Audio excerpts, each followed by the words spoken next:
Hi, I'm Ina Saltz. Welcome to this course all about designing a resume for creatives. I've been helping creatives get jobs for over 20 years. I've looked at thousands of resumes, and I see new ones every day.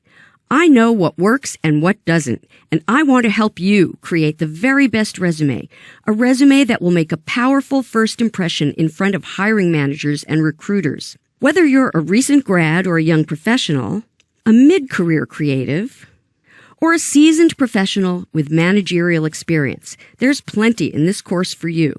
We'll cover every aspect of resume creation and design, from curating your career story, how to choose just the right words and phrases to highlight your experience, how to select effective typefaces and formats, and how to create clear typographic hierarchy and navigation. I'll discuss what to include and what to leave out, and point out common resume errors that you need to avoid. Your resume is the single most important piece of design. It's the most potent weapon in your career search arsenal.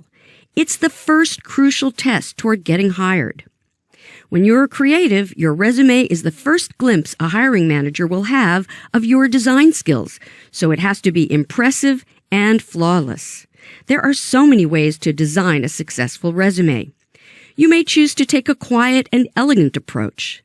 Or you may want to liven up your design with typographic emphasis, with a portrait, or even some of your work. Whatever visual direction you choose, writing, curating, and designing a resume is actually one of the most difficult design challenges. There's so much information that must be included. It has to be persuasive, smart, and beautifully designed, all on a single letter-sized page. I'll show you lots of great examples, and you'll find plenty of tips on how you can incorporate ideas and design elements to improve your own resume. You'll find actionable steps, career strategies, and design ideas to help you highlight your strengths and to put your best foot forward. Are you ready to begin? Then let's get started.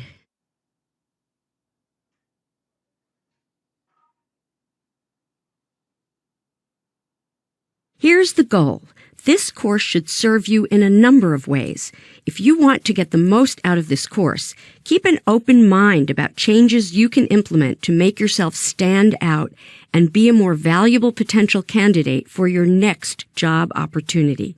To get the most out of this course, be open to focusing on your strengths, reevaluating your positives, and minimizing weaknesses, putting your best foot forward.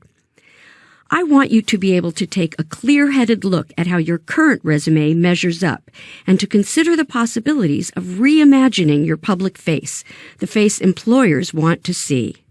Yes, it will take some work. There's no magic bullet.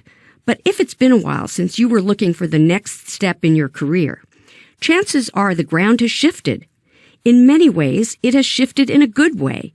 It's easier now than ever before to get your profile and your work and a sense of who you are in front of recruiters and hiring managers. If you work with me through this course, being open to different directions and being willing to fine-tune and fine-tune again, you can polish your resume, your most potent professional tool, into a high gloss that will do you proud. There's no single right way because everyone is different and you are unique. There are many ways to build and design a successful resume.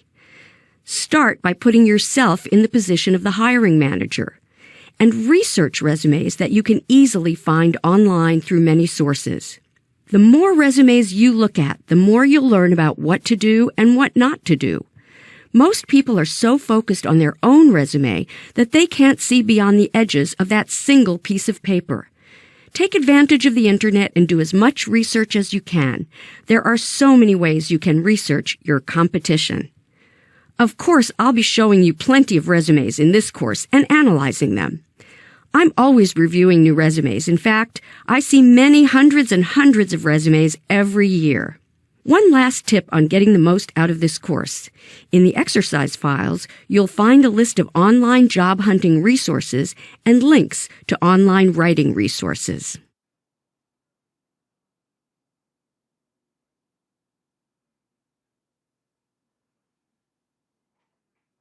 Your resume is the very first thing most hiring managers and recruiters will see, so it's got to make a great impression.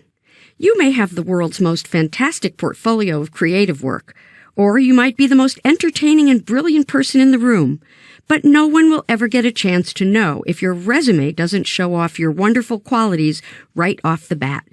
Your resume is your one big chance to hit a home run. I know that sounds like a lot of pressure, but I promise that this course will get you there. First, let's talk about what you need to accomplish on the all-important single page. And yes, a professional resume should always be a single page. Hiring managers are super busy people, and when they're looking at hundreds of resumes, they definitely don't want to look any further than one page. Even the longest career can be shaped and edited to work well on a single page. There are many ways to design a great resume. Whether a recruiter is looking at your resume online or as a printed piece, it should show you at your very best. Everything should be a conscious and careful choice. The exact wording you choose, the overall look of the page, including clear hierarchy of information, ease of navigation, appropriate typography, and possibly imagery. Everything should work in harmony to impress the recruiter in that all-important first glance. The top part of your resume is your most valuable real estate. Your name, contact information, and link to online samples or portfolio must be at the top, like these 3 examples. This vital information should be easy to see and read at a glance. I've seen resumes with contact info at the bottom or side, or in a type size or style or color that's hard to read. Don't frustrate recruiters. They expect that information to be easy to find. What about those profiles or summaries that seem to be at the tops of many resumes, occupying valuable space on your one-page resume? Here's a real example. Despite what you may think, most hiring managers skip right over these. They're looking for your credentials and qualifications. Many of these profiles or summaries are simply puff pieces. I hate to say this, but no one places a lot of trust in your own high opinion of yourself. What carries more weight is what others say about you. Testimonials from former colleagues, clients, or supervisors are more believable and influential. If you have a good quote from a former manager like this one, include it. Recent grads often include their objectives at the top of their resumes. Here's another real example. I have to be blunt. The truth is, recruiters aren't interested in your objectives. Hiring managers aren't altruistic. They don't want to know what they can do for you. They only want to know what you can do for them. Instead, focus on your accomplishments, your awards, all of the extras like volunteerism that demonstrate your professionalism, your character, and your worth. Here's a real example. My critically acclaimed Morning Man alarm app has a 4+ rating in the iTunes store. Using an example like that will make a recruiter sit up and pay attention.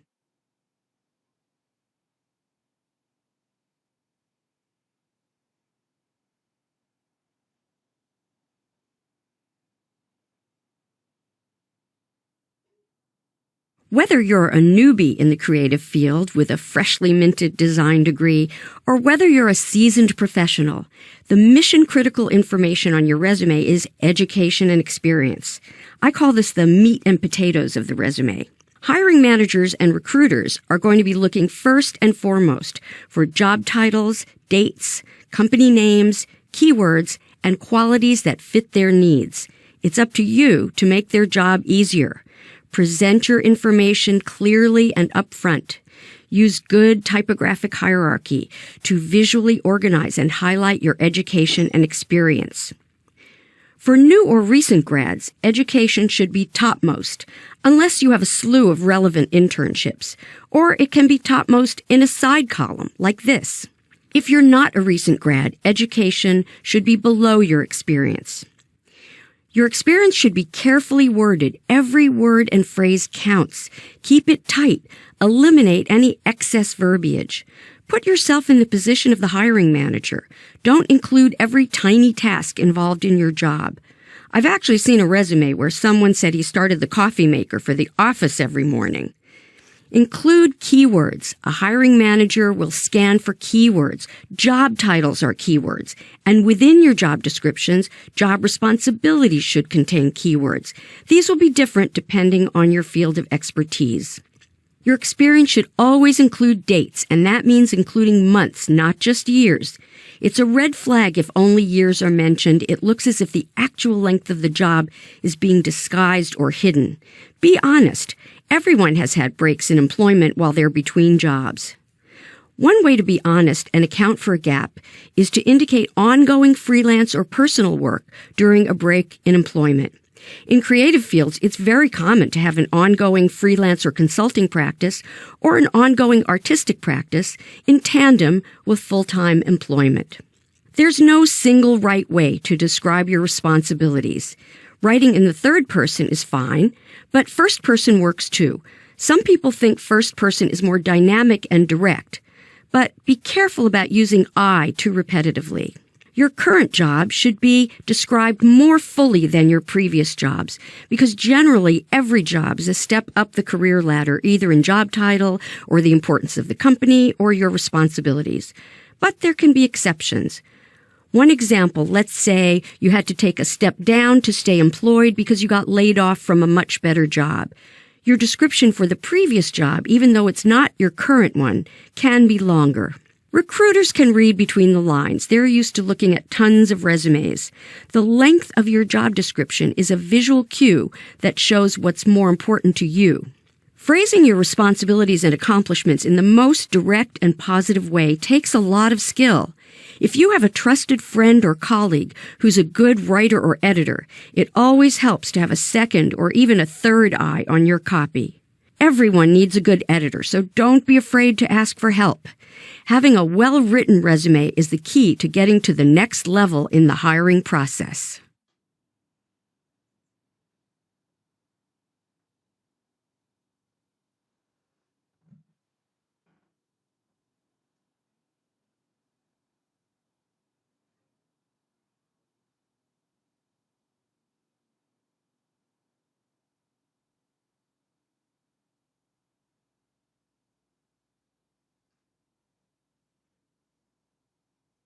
Everything you have ever done or participated in says something about you.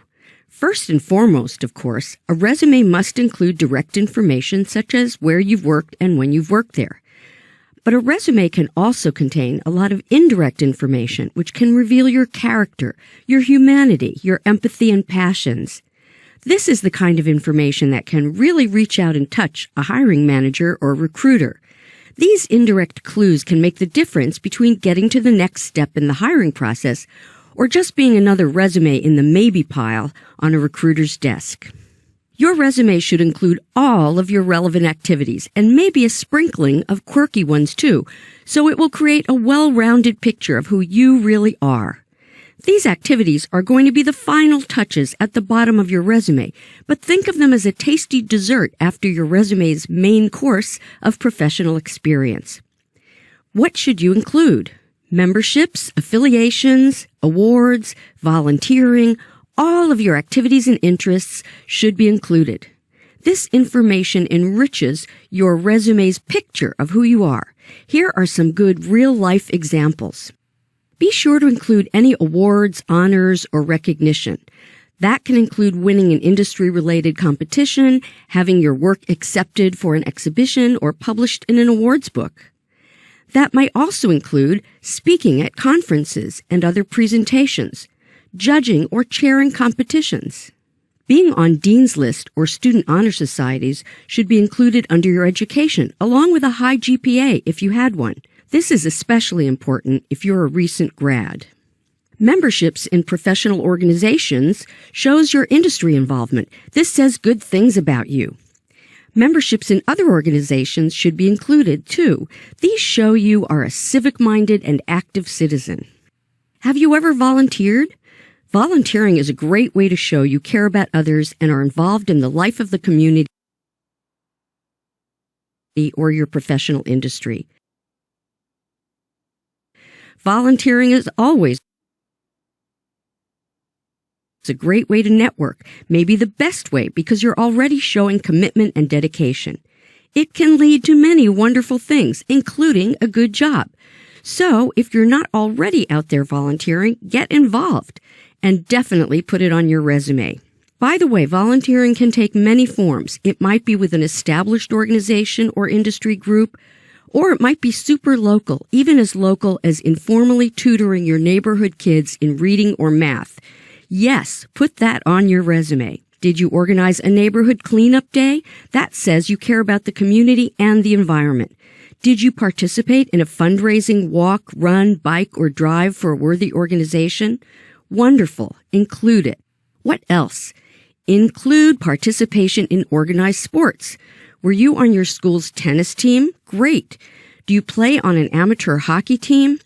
Being an athlete shows perseverance and determination to succeed. Don't forget language skills. Indicate fluency in reading, writing, and speaking. In today's global economy, additional language skills are a big plus. Military service? You've proven that you're disciplined and work well with others, and that you served your country. It's all good. I'm often asked about including jobs that are unrelated to a creative career path.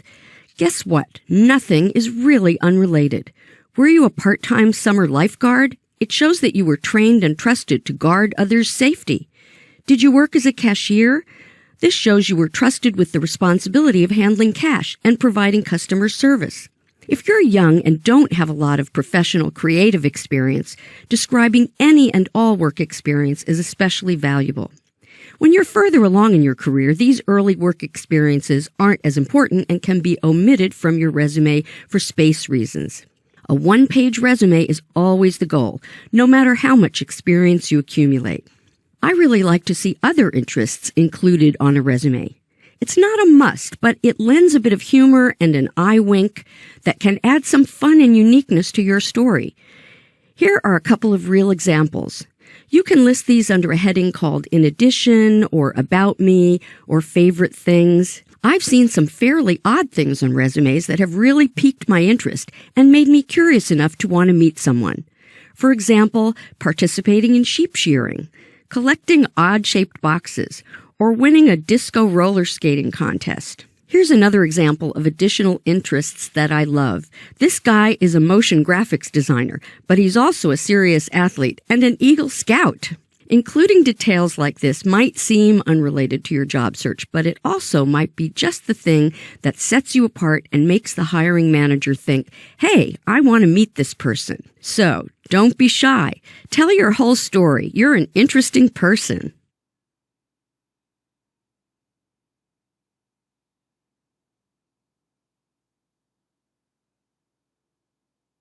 I'd like you to try out this mental exercise. I want you to think about your career story as if you're a brand new character in a book that you are writing.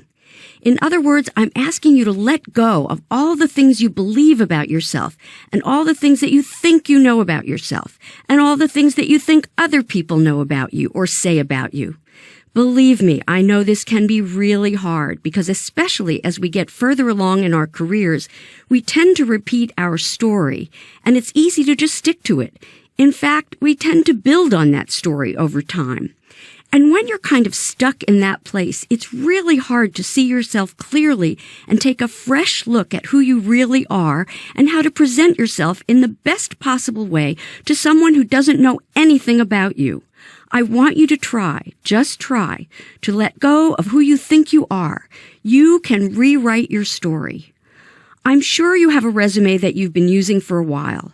At the time that you created it, it probably seemed fine. It's become something that you've relied on and used in some form or other. Maybe you've updated it somewhat when you applied for that last job and the job before that. So I know it's not easy to let go of that story, that design, that presentation. But if you're watching this course, you obviously want to improve your resume, so that's a good start. There are some facts about your experience, just like the who, what, and where and when of a news story, that can't be changed. But if you've ever read news accounts of the exact same event in different media, you know that there are many different ways of shaping the reader's perception of that event. Even though the facts are the same, it's all in how you tell the story. You can shape your own career narrative. Start by imagining where you want to be and how you want others to see you. For example, do you want to be the lead designer on the app development team, but you've always been a team player and not the team leader? Sift through all of your experiences to uncover your leadership skills. These might include being the captain of a school sports team, or organizing a social activism grassroots campaign, or serving as a committee chair for a design organization. Leadership skills can be highlighted in many ways. Here's an actual example of how to put this story out front. In this case, the key is to list leadership as a category on the resume, right up top next to experience. Another example. Let's say most of your job responsibilities are production-related. Over time, perhaps you've been pigeonholed in production and you want to segue into a job doing less production and more creative. Think about how you can demonstrate strong design skills. If you've been doing some creative projects on your own time, emphasize those projects, whether it's a blog, a zine, an Instagram feed, or a graphic theme for a friend's wedding. You should feature those projects prominently, not only on your online portfolios, but also feature them prominently on your resume. I encourage you to dig deep and imagine yourself in a new way. Find or create evidence that supports your vision of where you want to be in your career. Have confidence that you can do this. I've seen so many people succeed by putting themselves out there in a new way. It might not happen all at once. It might take a couple of steps to get there, but it all starts with your career story, written by you, right on your resume.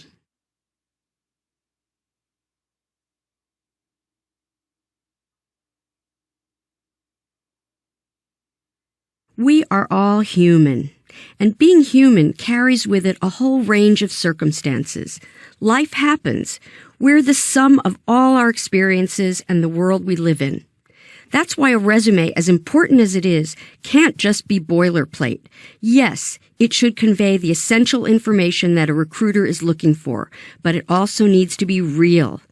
I've had people ask me some tough questions about how to cover up or conceal things that they thought would work against them on a resume.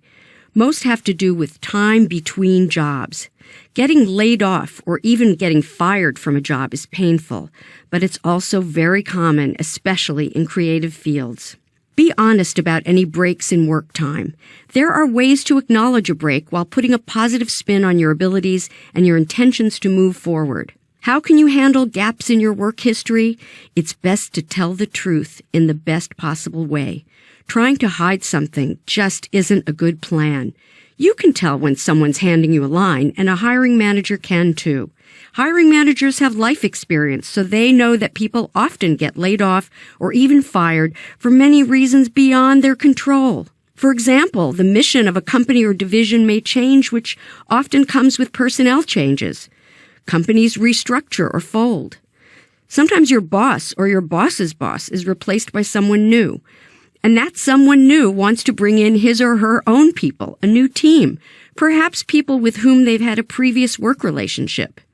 You may have been doing a great job, but suddenly you're out of a job just because you were attached to the old boss's agenda. Offer a reasonable explanation. It's much better than no explanation. I recommend adding a sentence or two at the end of your job description. But be careful not to disparage the previous company or boss. You never know. You might be hired back when things change again at your old company. There are also valid personal reasons for a gap in work history. Most commonly to start a family, for child care or elder care, or to nurse a family member back to health. Again, hiring managers totally get those reasons. If possible, keep up to date with any changes in your area during your absence, such as your software skills. There are plenty of online resources, including lynda.com LinkedIn Learning. I recommend adding a sentence to explain that you are current with your skill set. That can put a hiring manager's mind at ease. Also, be sure to point out whether you've been doing any related freelance work, including personal design or creative work, during the time you needed to be away from the workplace. Perhaps you volunteered at a design organization to keep connected. It's helpful to show a continuing commitment to your industry despite life's emergencies or family needs. Sometimes people leave a job simply to pursue another path, to open a restaurant, to tour with a band, to start a crafting business. And the dream doesn't work out for any number of reasons. Tell the truth about it. The truth is powerful. People can respect the courage that it must have taken to switch gears, to admit failure. Yes, failure. And to want to return to your creative profession. Another common reason for a break in your work history might be your own illness. I speak from experience because my own catastrophic illness kept me out of commission for more than a year. Fortunately, after recovering, I was able to return to my job. Again, a sentence or two, including the fact that your doctors confirm that you are well enough to return to work, can overcome the fact of the gap. Yes, it introduces some uncertainty about your future health, but there will also be some sympathy for what you've gone through, and if everything else on your resume speaks to your ability and your fitness for a position, it's a minor issue. Just as you value honesty and authenticity among your friends and colleagues, so do hiring managers. It's always best to be authentic, give a reasonable explanation, and move on to your professional abilities and accomplishments.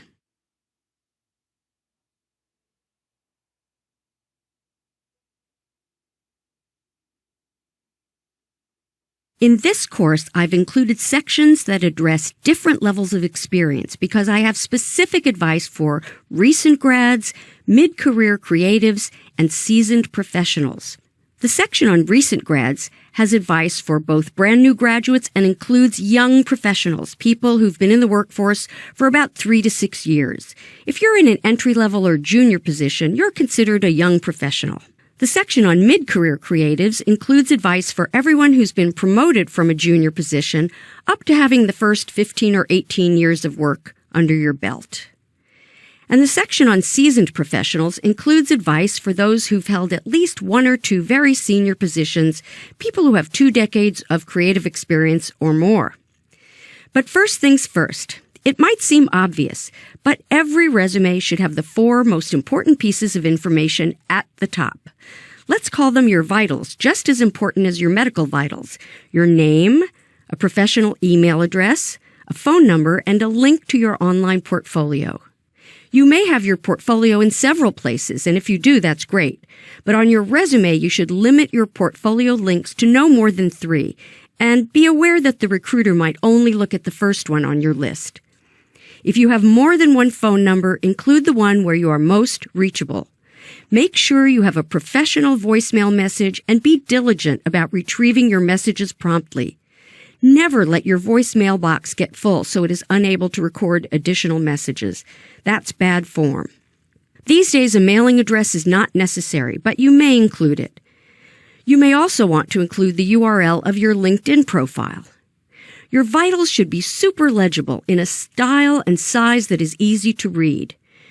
Here are some good examples of legible contact information.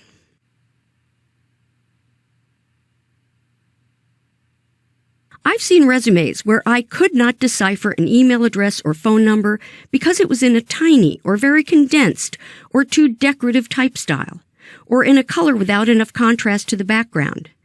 Don't make a recruiter zoom in or squint or get out a magnifying glass. A word about having a professional email address. Keep it simple. It's best to use your actual name. Complicated combinations of letters and numbers are likely to be misread when a busy recruiter is trying to reach you. And stay away from inappropriate email addresses. I'm talking to you newbies. I have seen email addresses that are cutesy-poo, perhaps fine for your friends, but not for professional use. I've also seen worse, including references to drugs and sex. Be sensible. It's easy and free to set up an email address that is just for professional use.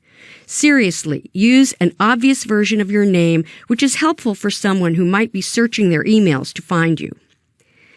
Speaking of your name, the file name of your resume should be your last name _ first name. You would not believe how many resumes I receive where the file name is resume final or with a file name starting with a first name. Imagine a busy hiring manager who is saving all submitted resumes in a folder. How will she ever find your resume again if it's called Resume Final? Don't annoy the hiring manager by forcing her to rename your file. One more issue I'd like to address here. I'm often asked this question, and it does relate to the process of your job search. The big question: do you need a physical portfolio, or is a digital portfolio sufficient? The answer is, it depends. Physical portfolios used to be a necessity, but now the first view of your work will almost certainly be online. So your digital portfolio is of primary importance. A physical portfolio is probably unnecessary if you are interviewing for a job which is primarily digital. In fact, some job interviews are totally digital over Skype or some version of video conferencing.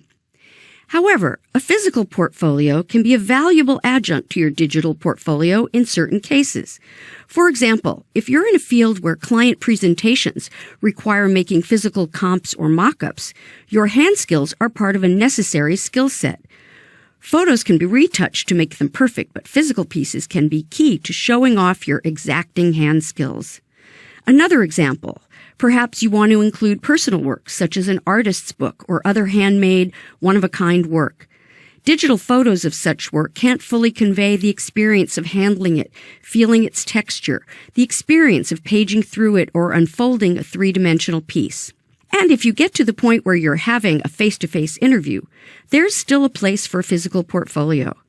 The hiring manager will already have seen your work online, but showing up with a beautifully prepared and printed portfolio is a plus. It reflects well on you. In an interview setting, it's often easier to page through and talk about your work with the interviewer instead of huddling over a screen or tablet. The physical portfolio gives a focal point to the interview. One last point. If you are meeting someone in a face-to-face interview, be sure to bring along several hard copies of your resume. Your interview might be with multiple stakeholders, so be prepared to impress them with your beautifully designed and presented resume.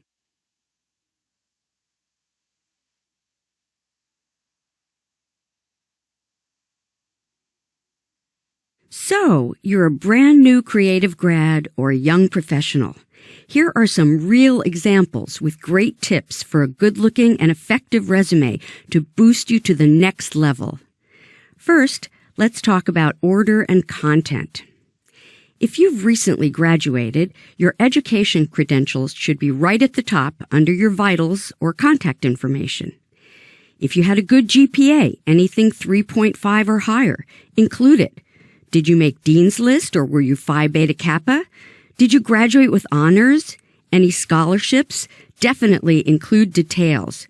Don't use acronyms. Spell out anything a recruiter might not understand. If you've had relevant internships, be sure to list the actual months, not only the years. Be honest about what your actual responsibilities were. Recruiters can read between the lines. They know that it's unlikely that a recent grad would be given very senior responsibilities. That might raise a red flag. Don't inflate what you actually did, even if it's tempting. There's value in listing even the most modest tasks. It signals humility, willingness to take on anything, and ability to take direction. These are valuable traits in anyone fairly new to the field. The challenge for a recent grad is to fill the one-page resume with meaningful and appropriate information. Your work experience might be slim, but you can provide plenty of other information that will appeal to a recruiter. Were you active at your school? Academic activities show potential employers that you have a leadership potential and that you're a proactive kind of person. Student club memberships and campus organizations are all good. Be sure to mention any leadership roles you may have held while a student. Professional memberships also show your commitment to the creative industry. List any and all of those, including any volunteer work for industry organizations. Of course, you should list your creative skills. I would avoid using skill set infographics. They were popular for a while, but now they're continued dated. A list like this is just fine. Don't forget to include expertise in social media when listing your digital and creative skill sets if it's appropriate. So many companies and organizations now have social media staffs and departments, so your familiarity with as many platforms as possible is an asset. Social media staffers tend to be entry-level or junior positions, so it's a great way to get a foothold in the industry. Be careful about including your actual Twitter handle or any other personal social media links unless you are sure your profile, images, and posts are squeaky clean. Don't forget to include your language skills if you have them. Describe your level of proficiency, including both written and conversational abilities. If you haven't had any creative jobs yet, include any and all employment. Other jobs, even if they weren't creative, can demonstrate your value as an employee, including your ability to conduct yourself professionally on the job, be on time, and handle assigned tasks. Finally, at the bottom of your resume, I recommend writing something personal. It can be under a heading called Other Activities and Interests, or Plus, or if you want to be less formal, Things I Love. Here's where you can let your personality shine through. It helps to be specific. For example, don't just say, I love watching old movies. Say, I love watching Fred Astaire and Ginger Rogers movies. Don't just say, I like to bake. Say, I'm famous for my chocolate chip cookies and angel cake. You can be a bit humorous if you choose. The idea behind this last bit of information about you is to help the recruiter see you in a warmer light. And who knows, there may be a connection, maybe a mutual love of chocolate chip cookies.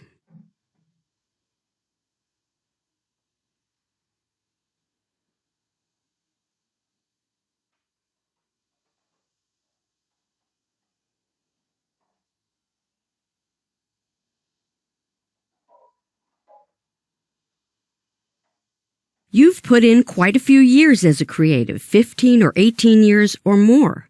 You're fairly senior in your field, and you consider yourself able to handle pretty much everything that has come your way. You've probably worked at more than a few companies and organizations. You've possibly gotten downsized or even fired once or twice. It happens to almost everyone. Even if things seem stable right now and you don't expect any big changes, it's smart to always have your resume current and ready to go.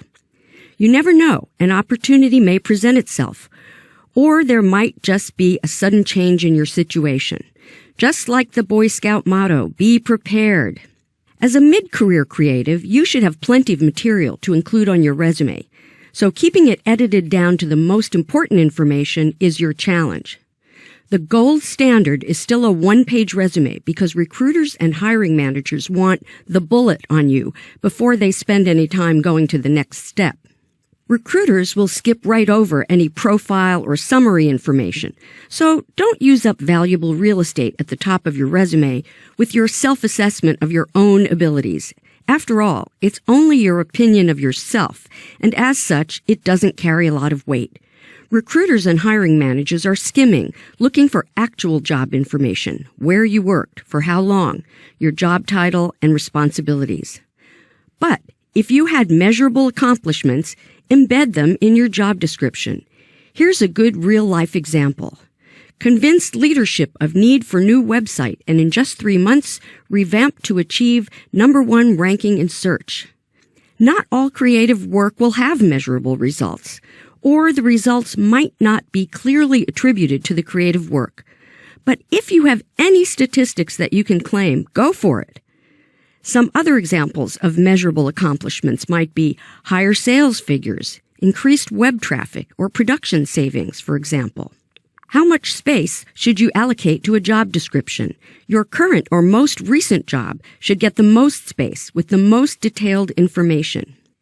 The only exception is if your most recent job was, for whatever reason, a step down or a step in a different direction from a previous job, and the previous job track is where you want to get back to. In that case, beef up the description of that job and give less emphasis to your current job. The amount of text that you devote to a job description on your resume is a visual clue for the hiring manager. If you've been in your current job or your most recent job and have received 1 or more promotions, be sure to list them separately. It's a good sign if your work has been recognized and that you've been given a better title as a result. In this example, we can see a promotion from photo editor to senior photo editor. If you've had a lot of positions with the same title and same responsibilities, but at different companies, be sure to describe what was different about each position. For example, how many people you managed, or what the circulation was, or the unique challenges of a particular subject matter. For example, every magazine art director has to meet deadlines, but on a weekly or daily publication, it might have required you to respond immediately to events in the news. Or you might have demonstrated diplomatic skills in wrangling photo shoots of celebrities. Sometimes we're so busy doing our jobs that we forget to make note of our accomplishments. Or sometimes we forget to save our files. As someone with a lot of accumulated experience, you may have to do a deep dive into your memory and your data storage to retrieve what you need to bolster your resume and your work samples. One last tip.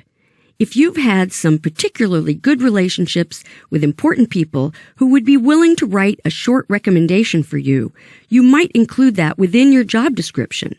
For example, Jane was a tireless negotiator with our pre-press vendor, and as a result, she saved us thousands of dollars a month while upholding our signature high quality. John Baxter, production director. Just a reminder that it's okay to use the third person or the first person when writing your job responsibilities. The first person is the more active voice, but the third person may seem more authentic. Choose whatever voice you are comfortable with. And don't be afraid to sing your own praises with as much information as you can to back it up.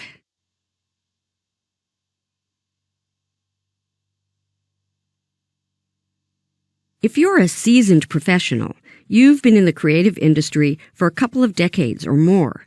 You've held a number of senior positions, but you're not ready to devote yourself completely to gardening or golf just yet. Good for you. If you're still working in your creative field, terrific. Perhaps you've been downsized or outsourced and you're looking for ways to reposition yourself. You still have the passion and energy and talent to keep going, but you need to keep up with the changing creative career landscape, not to mention the lightning-fast shifts in technology. Keep your resume current. You want to be sure your resume doesn't paint you as a former great. Here are some tips to keep your resume fresh and your accomplishments topmost. Yes, you do need to keep your resume down to a single page. That means you may have to do some serious editing. Some of your older positions might be reduced to 1 or 2 lines. What's important is to show your current activities and interests. List any recent accomplishments, awards, extra activities you've taken on, such as mentoring or teaching young professionals, giving guest lectures, attending conferences, activities within professional organizations. Ideally, you've done some of these during the last 3 years. If not, look for ways to sign up and participate. Get active in your local chapter of AIGA or whatever professional organization applies to your background. Sign up for workshops and classes. Plug into social media, Facebook, Instagram, Twitter. Follow and build up your followers. Make sure your LinkedIn profile is up to date and post or share articles of interest in your field. Perhaps you regularly attend industry conferences. Consider submitting proposals to conference organizers, offering to make a presentation featuring your expertise. Or if you've been a speaker, be sure to include these activities on your resume. It's been my experience that once you put yourself out there as a presenter, you will be asked to present more and more. It's not too late to start. Consider keeping yourself relevant by partnering with up-and-coming stars in your organization or area. For example, the design consultancy Pentagram regularly takes on new partners. This infuses the partnership with fresh creativity. Similarly, the renowned branding firm Chermayeff & Geismar took on a third, much younger named partner, and they are now known as Chermayeff & Geismar and Haviv. Legendary art director Robert Priest has been around seemingly forever, but his design business has achieved continued success and longevity by adding much younger creative partner Grace Lee. If you're a sole practitioner like Robert Priest, consider partnering with a younger practitioner who shares your creative vision. This can be a boon for both of you.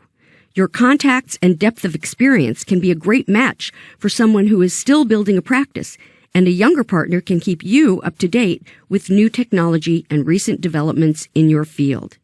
You might consider selling or merging your business one day, and your partner pairing will pay off with greater interest.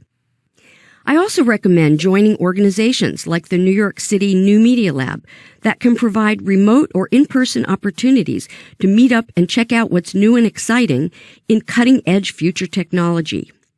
Adding these affiliations to your resume can send a signal that you are active and involved. Seasoned professionals are often asked to chair or judge design competitions. If you've done so recently, be sure to list it. That's a vote of confidence, which shows you're still relevant. As a final touch, underneath your employment history, you might want to list some of your favorite films, apps, websites, and music. Here's your chance to show you've kept up with popular culture. But stay authentic.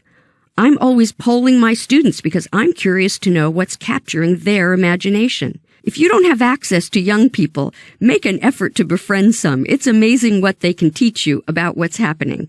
And they might learn a few things from you, too.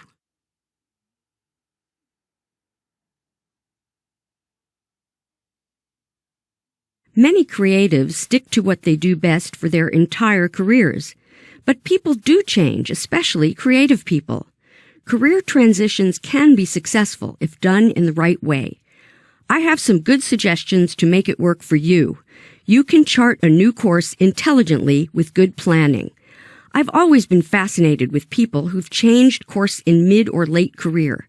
What impels some of us to leap off into the uncharted unknown and start over? Is it sheer nerve, recklessness, courage, or simply an urge to find a different form of creative expression?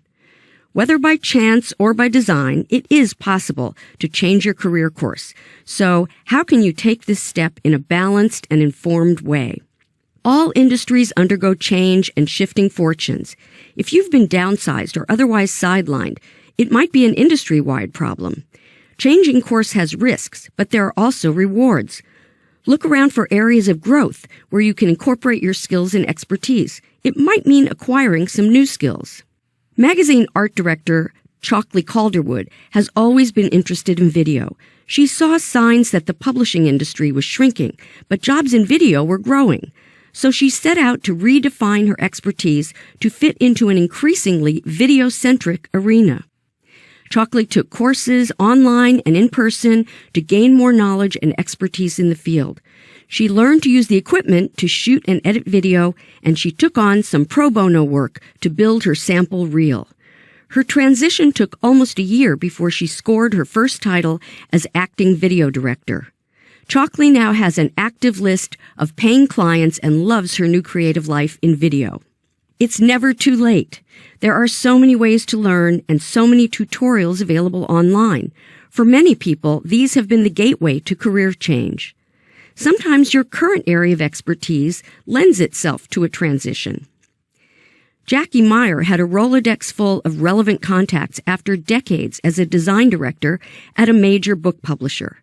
Those contacts paid off when she changed careers by launching Whimsy, her literary agency. She now represents authors and negotiates deals with publishers on their behalf. If you don't have a lot of contacts in the field you hope to enter, you need to start with research. If you can, attend industry events and connect with creatives already working in that area. This is the time to start networking like crazy.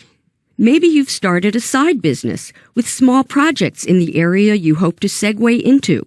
You've started to build a portfolio of work in that area. Great! Here's a great example of a side business that started small.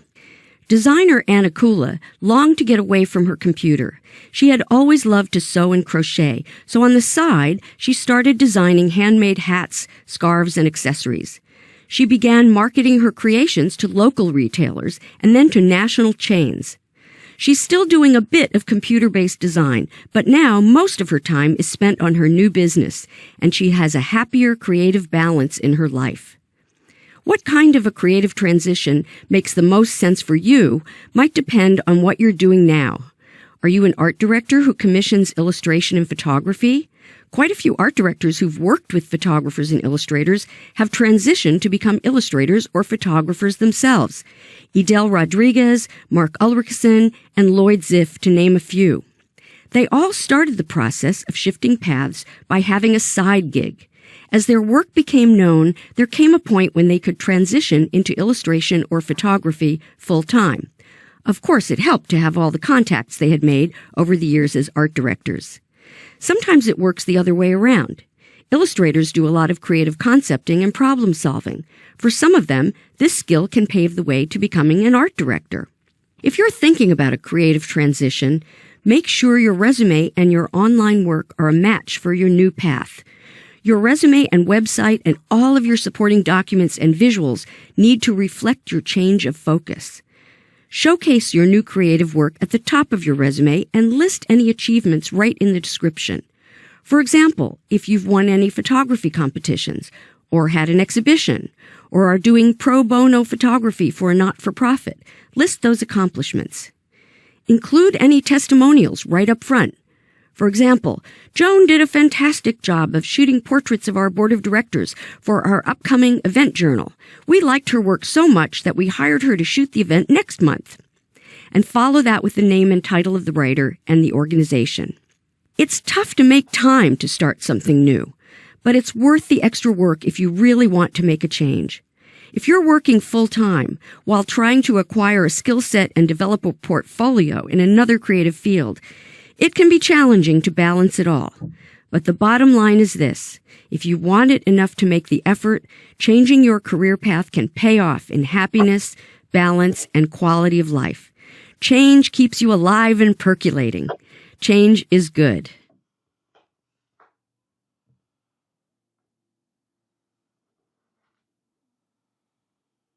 As a creative, you know how important it is to use space well. Every resume needs to look organized and easy to navigate. You want to provide a comfortable reading experience, so the information should be edited as necessary to fit. It must be legible with generous margins and enough space for the eye to rest. A resume is actually one of the hardest things to design well, even for a skilled designer. It has a lot of information, all on a single page. But if your resume is too crowded, it's hard for the reader to easily navigate and absorb the information. There's no single right way to design a resume. In fact, there are many ways to design a great resume as long as you keep these principles and objectives in mind. An overall sense of organization, good typographic hierarchy to separate levels of information, easy navigation, and good margins. Here are some real examples of resumes that use space well. You may choose to use a grid with 2 even columns. Look at the margins. You should leave at least a ½ inch all around and always leave a bit more at the bottom. Keep a good amount of space between your columns. Leave at least a couple of picas between them. You can choose to organize your information in a variety of ways, which may influence your choice of grid structure. Here's a different grid structure. Several examples of 2 unequal columns with the smaller column on the left. The grid structure you use is up to you. Every resume is different because its content is different. The amount of space you'll need for your content also depends on the point sizes and weights of the styles you're using. Even though these are different, each of these looks organized, easy to navigate, and there's good separation between text areas. Levels of importance are indicated clearly by differentiating size, weight, case, and in some cases, color. Here are some examples with the secondary column on the right. Again, each is different, but each follows the principles of organization, ease of navigation, and good typographic hierarchy. It's okay to leave some space. There's no need to fill the page with text. Room for the eye to rest is a good thing. You might want to try a single text block with headers to the left like this. In this case, there's plenty of resting space for the eye and good separation between text blocks. Because these lines are long, extra leading has been added to aid in reading. A one-column format can work well as long as the number of characters per line does not exceed about 70, including spaces and punctuation. That's a good rule of thumb. If the lines are longer, add leading. People ask me about resume templates. There are plenty of resume templates online, and you might want to use one as a starting point. But if you're a designer, you definitely don't want your resume to look like it was put together with a template. Customize your resume so it reflects your design skills. Sometimes I see resumes with too much space, like this one, and the type is very small. I would increase the point size of the text and decrease the white space by at least half. Tiny type is inconsiderate. The hiring manager wants to read comfortably. And when there's all this extra space, the first thing I think of is, why make it so hard to read when there's loads of space to bump up the type size and still have plenty of white space? Sometimes the only way to find enough space is to sit down and do a tighter edit of your copy. Here's an example of a before and after. I asked the art director to eliminate at least a third of the text in his resume on the left. There was quite a bit of redundancy in the job descriptions. What a difference! You can see how much more appealing, inviting, and readable the revised version is on the right-hand side. The point size hasn't changed. There's just more leading and more space overall, including better margin space at the top and bottom. His photo looks less squashed, too. It's sitting much more happily in its new space at the top right. To sum up, whichever format or grid you decide to use for your resume, don't try to crowd in a lot of information. Sometimes less is more. But don't leave huge empty spaces either. It minimizes your resume's important text. Separate items with a bit of space to create a clear and easy-to-navigate reading experience. And be generous with your margins. Remember, space matters.